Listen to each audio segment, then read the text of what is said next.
Okay, so let's check this one out. Guitars, I should have done this for the Morrisound one I did that was meant to be a bit more of like a Deicide emulation. Because this time I used a tonality amp hub. This time I used STL Ignite amp hub, Metal Zone into a JCM 800, which is I'm pretty sure what Deicide used. At least the Hoffman brothers back in the day.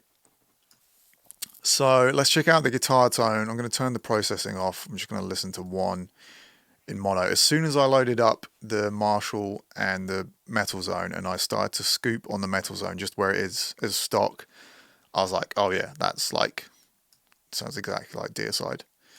Maybe a bit more like their later albums as opposed to the first album. I say later, still 90s, but let's listen to the guitar tone in mono. So what I'm going to do is turn that one off, just because those are the settings. I'm going to keep those settings as they are, just so I don't mess with them. So this one, right?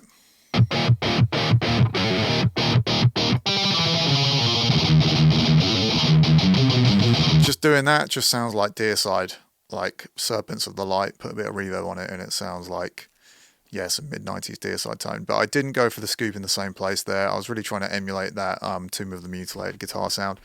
Again, I have no idea what amp was used on that. I have tried looking, but it's hard to find it easily on the internet. I'm sure someone in the comments will know exactly what was used on Tomb of the Mutilated, all the Cannibal records. Obviously, you know, probably Vile onwards. I know definitely like Bloodthirst. It was like dual rectifiers or triple rectifiers. Either way, rectifiers from late 90s onwards. But the early records, I assume, are an 800, something like a Metal Zone. If not, some of the solid state amps. Maybe it was like a crate amp. I don't know if there was like an Ampeg solid state as well. Either way, classic early Morrisound recording, extremely scooped tone. So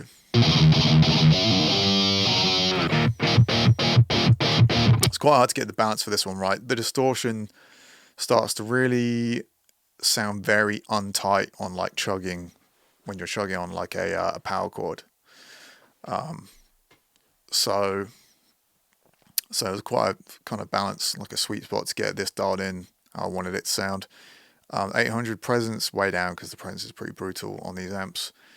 Bass, middle, treble. A fair bit of gain from the amp. This is how it sounds without the pedal. I say fair bit of gain. The gain pot or the preamp volume is up quite a lot.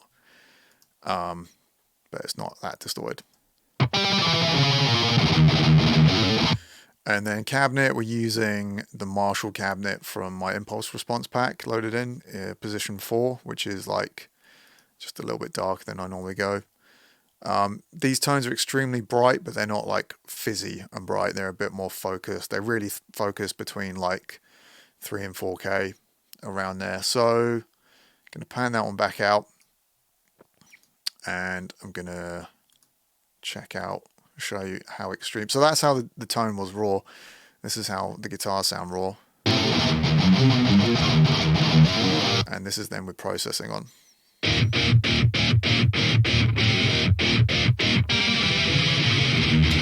So just going to preface this again, if you haven't seen any of these other sort of like 90s death metal recreation videos, these are not tones that I would try and go for in 2024.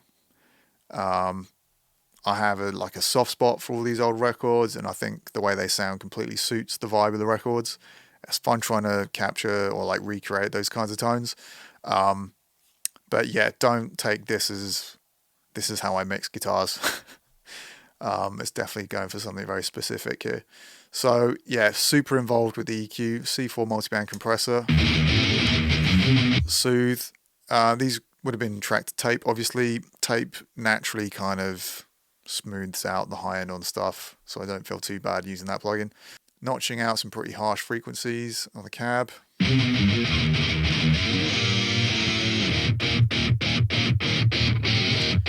The Metal Zone was really focusing in on like 5K-ish. It was pretty harsh up there.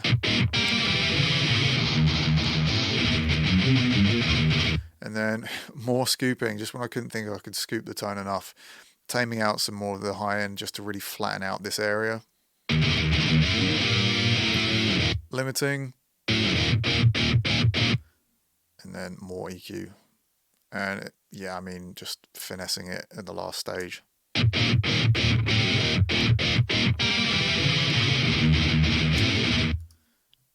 Very woomphy, bass heavy, scooped, kind of shrill guitar tone, but it doesn't sound like Doom of the Mutilated without it. And I imported some tracks here with some isolated guitar tones just to listen to them. I got these two like panned here. I was sort of just looking at the tone on Fabville and just trying to emulate. That's the bass. And yeah, I mean, that's the album tone. It's crazy scooped. So yeah, bass, I went for Shin's bass, and I really, really wanted the bass to really stick out on those intro stabs. So I absolutely cranked it a bit louder, cranked that frequency of like the clunk, and just did it on a separate instance of Contact. So I've got two lots of Shin's bass running, and the intro one's just a bit louder, EQ'd a bit differently, so it really cuts through. And I sort of like moved it all kind of off the grid, just to kind of make sure it didn't sound too tight, because when I just programmed it and left it, it just didn't sound right, so I had to sort of manually move it out of time. It's not like out of time, but try to humanize it somewhat.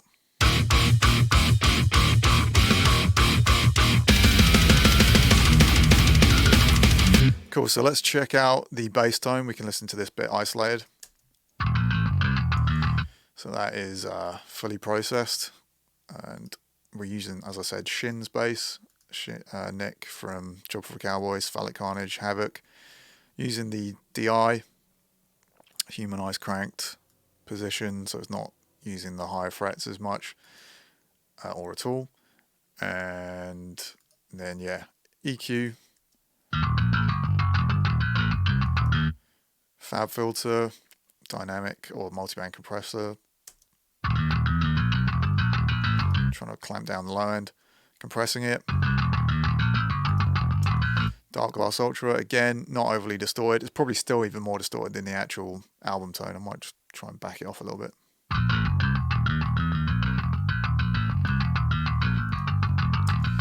EQ. Obviously there's a really isolated section of bass on the album version. Now I have a totally different bass plugin in this instance, and bass rig. Wasn't trying to emulate it exactly, but wanted to get a similar EQ going. This is a bit fatter sounding, and it's a computer playing it, so you know. Alex Webster, one of the best bass players out there, not just death metal, but just amazing bass player. Check out Blotted Science if you haven't heard the records he's done with them. Limiting it, tape saturation because it was recorded to tape, and a bit more EQ. And this is really where that bass clank comes in, and that's what I was sort of like boosting up on the intro bass.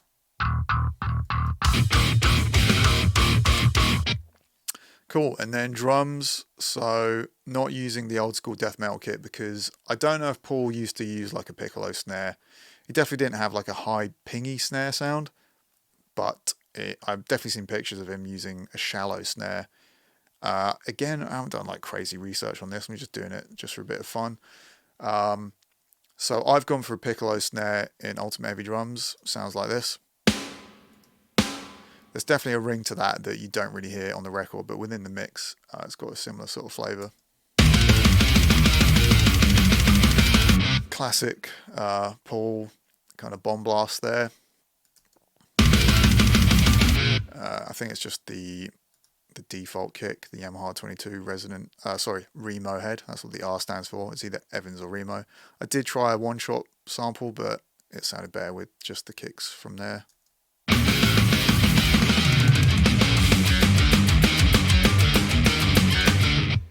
Cool. Just the Yamaha toms, pretty standard stuff. The cymbals are pretty bright, but I didn't crank the high end too much. so I've left it.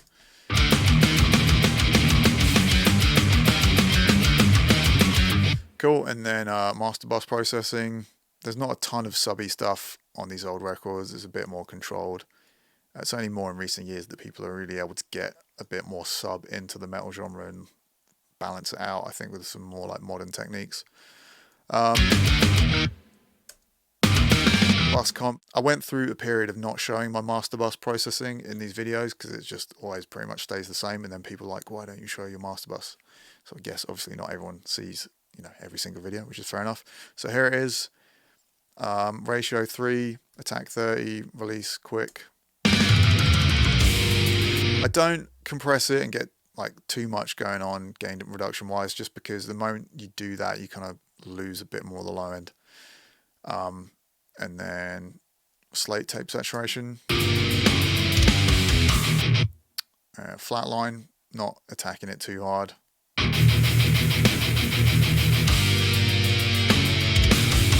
Literally just getting the tops of the snare transients and then limiting.